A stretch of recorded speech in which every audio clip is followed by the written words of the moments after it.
it over to Stephen Miller, former senior advisor and speechwriter to President Trump. He's also the founder of America First Legal. So again, this is about a filing cabinet that was not authorized. Is that really the line they're going to use on this? Well, as I understand, there was both unfoldering and intermixing.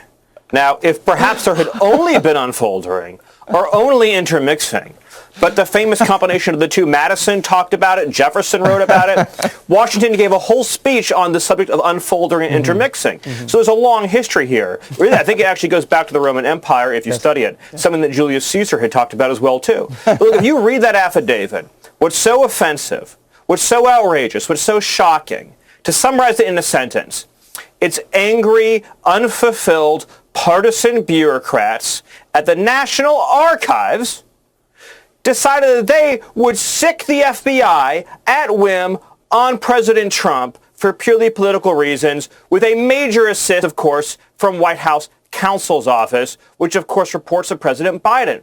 But the idea that the National Archives has the authority to tell a president what records he can keep or not keep is next level insane. This would be like the National Weather Service raiding Mar-a-Lago because he thinks the president's using the sprinklers too much. I mean, this is one of those moments where we have to wake up and say, my God, we're living in a banana republic now.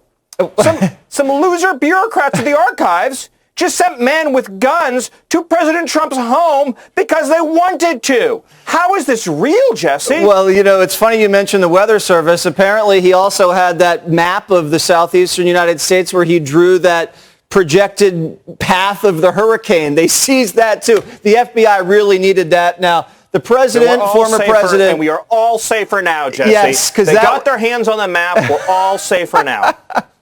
Now, the president released a statement just moments ago, and it says, good luck trying to read it. And if you read closely, the unredacted parts say, make America great again. It looks like the former president kind of has a sense of humor about this.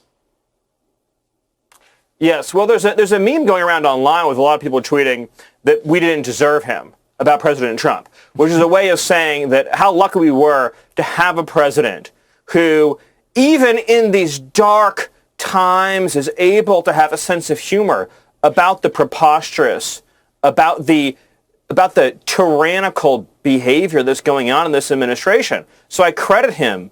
I salute him for being able to lift our spirits.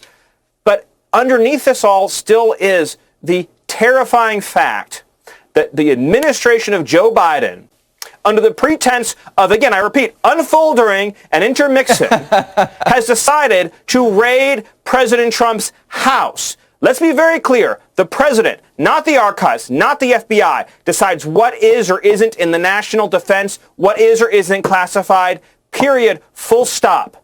And when you leave the White House, you cannot have an archivist second-guessing the decisions that you or your subordinates made. To do that would be to live in a country where we are ruled by bureaucrats and not by presidents. Apparently the archivist is more powerful than Joe Biden, and I think that surprises no one.